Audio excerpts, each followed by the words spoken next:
Is it a man? Ah! It's a hologram. Welcome back to Retro Wednesday at the Titanium Hangar. This is Mike, and today I want to talk to you about the 1987 Tonka Supernaturals toy line. This toy line from the 80s has not just one, but two gimmicks. As you can see, they have holograms. Holograms were very popular back in the 80s. I'm not sure why they're not popular today. Maybe it's the expense, but still really cool function. But the other feature that they have is they glow in the dark, and it's hard to see on camera. A little harder than I thought it would be to see these on camera. I see them really well in person. So let's get into looking at the Tonka 1987 Supernaturals toy line coming up.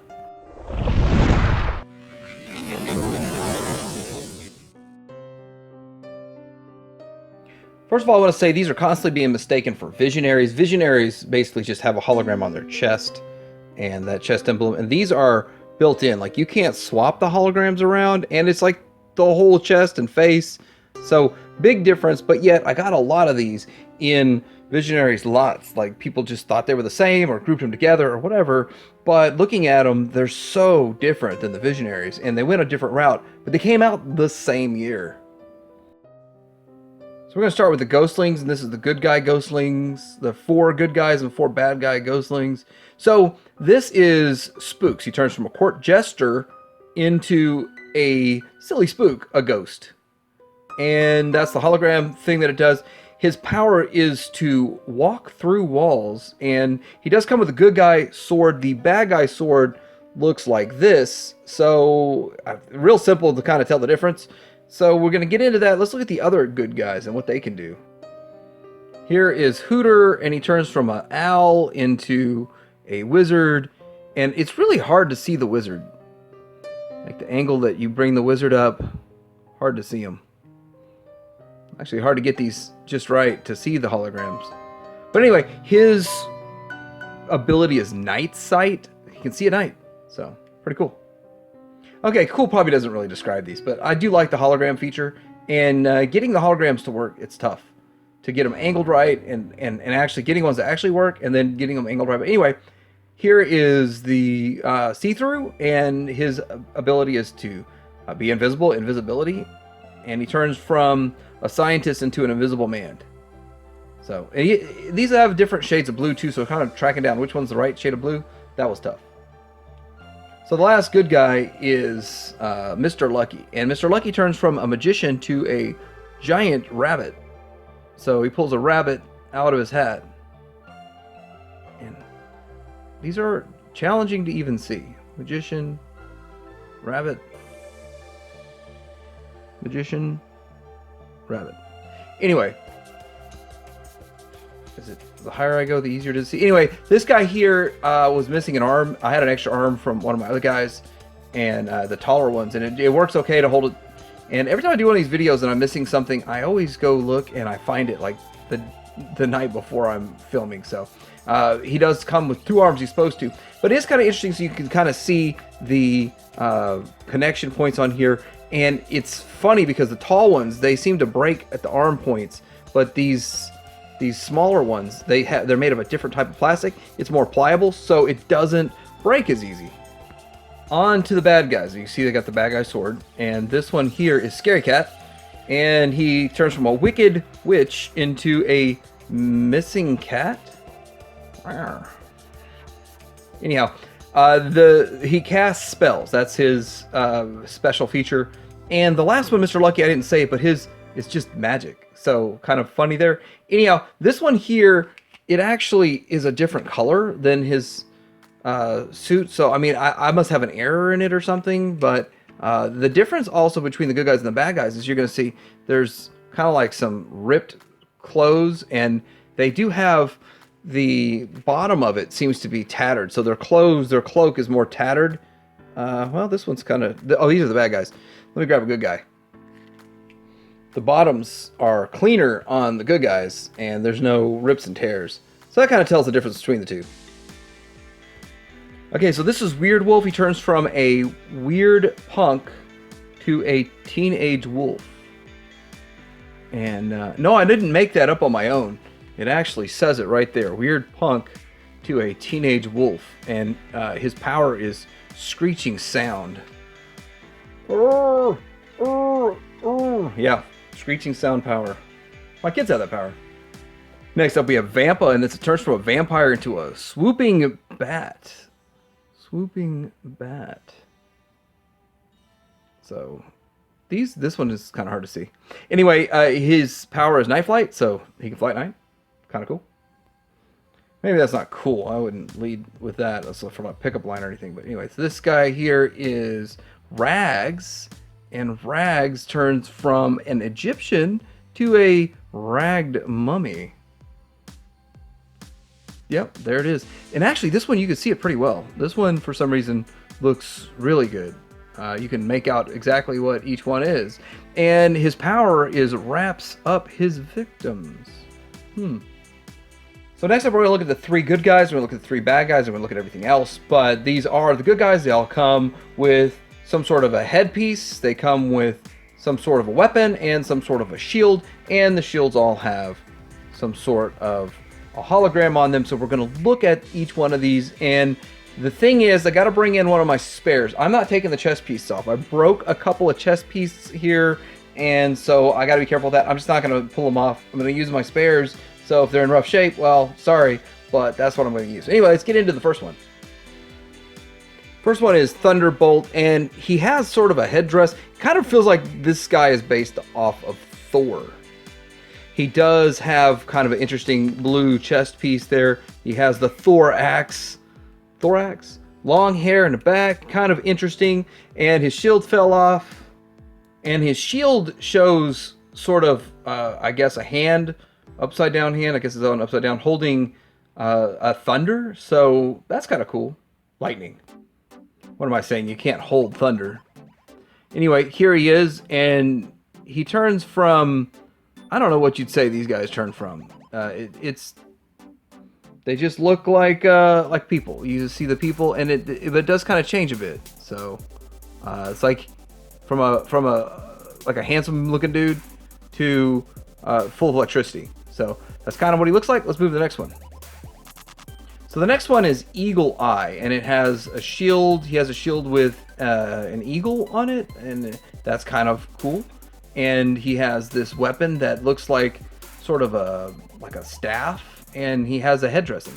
So really, definitely sort of the Native American kind of look going on with this guy. Really looks cool. He's got his braids back there, and his chest piece. Of course, I don't want to break it, but we're gonna see what he looks like with his chest piece off here in just a second. But it's an interesting looking guy. This is one of the first ones I actually got. Now, if I can get this show properly on camera, he turns from a man into an eagle, and these are so hard to see just right, but there's the eagle, there's the man. Interesting. Next up we have Lionheart, and Lionheart has a shield. He's got a lion on his shield, a lion on his chest, and so that does look pretty cool. His headpiece, it's kind of just like a visor. This is his armor for his knight's armor, and he has a sword. It's kind of a weird old crooked sword. It's interesting. He's got some blue on him. He suffers from the gold plastic syndrome on his torso, and so that means his arms are usually intact, his legs are intact, that the torso breaks, and you see the torso break a lot. And so the arms are fine, but they can't clip on the torso because the torso's broken because of the gold plastic syndrome. So some of these, getting this one with moving arms and intact is going to be tough. So that's a challenge. Just letting you know beforehand. Here is the Lionheart and his chest plate. Or he turns from a lion, which that's a nice looking grizzly lion, into a man. And the thing is with this one, he doesn't. It looks like he almost like a werewolf, like Werewolf of London or Teen Wolf or whatever. But anyway, kind of cool. All right, so here are the taller bad guys. There are 3 of them. They have the same sort of head dressings, and they have a weapon and a shield each. Let's take a quick look at each one of these. So here is Skull, and Skull he's a skeleton guy. He has an eyeball for a shield. and he's got like a skeleton chest plate and a mace, and the mace does glow in the dark and all that fun stuff. But let's have a look at what you could do if you had 2 of these shields.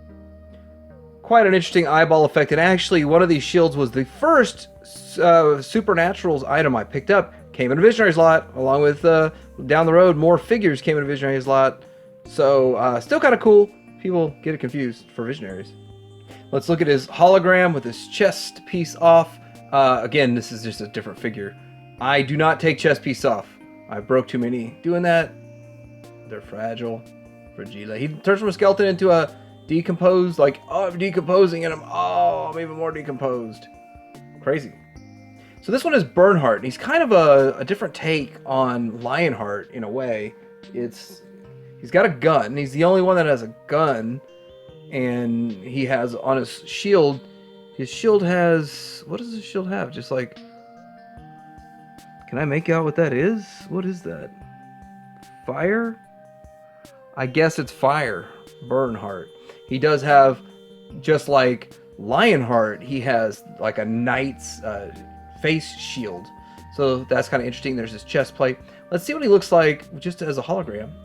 So he just kind of looks like a fiery demon. I mean, it's supposed to turn from like a person. Like that's the person. And this is the fiery demon. Some of these are harder to see than others. And as you can see, this one's showing some wear around the edges where the hologram isn't 100%.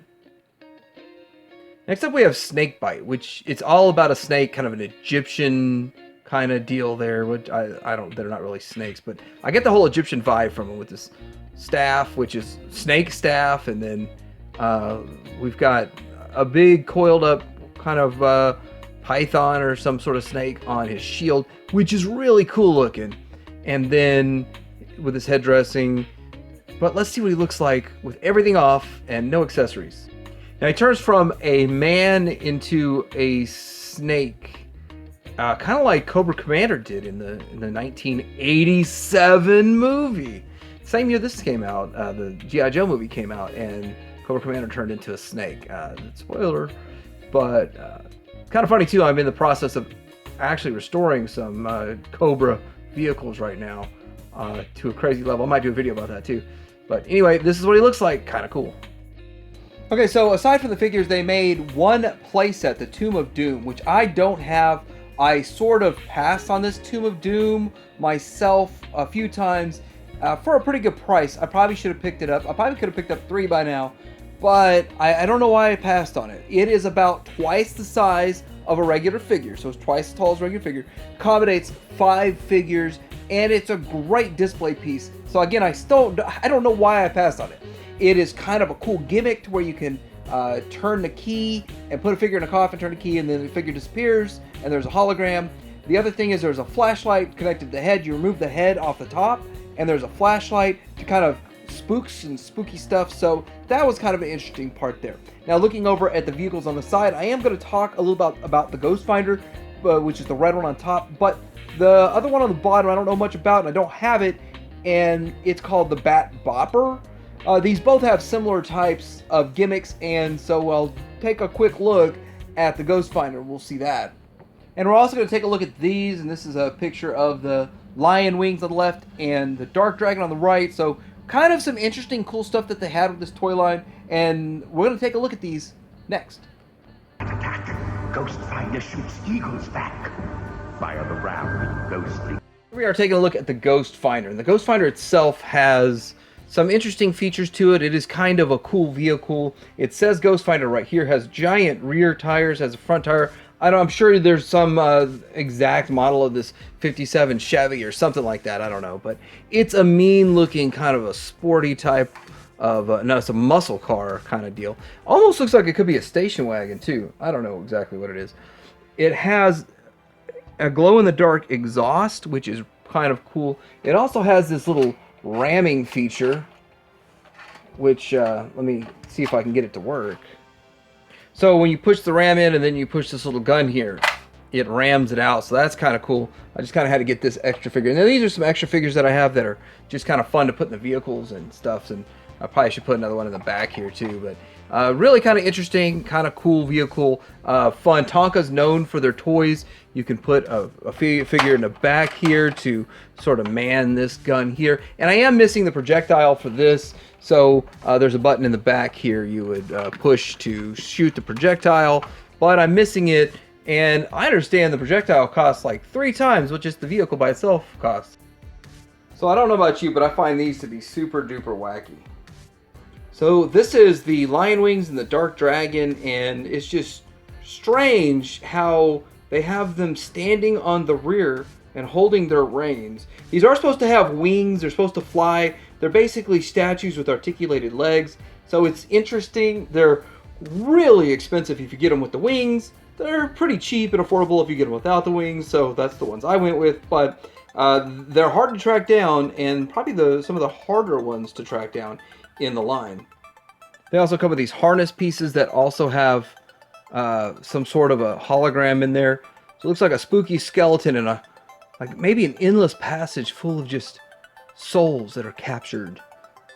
Supernatural's toy line. It's a bit of fun, and it's a bit of a lost toy line from many decades ago.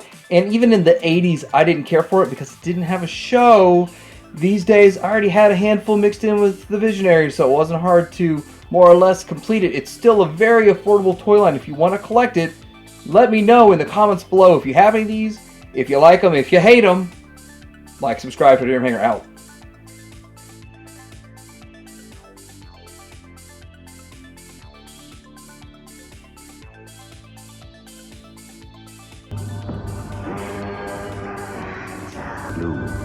Follow the skull to the tomb of doom. The skull in the creepy coffin. Turn the key, the ghost world's got him.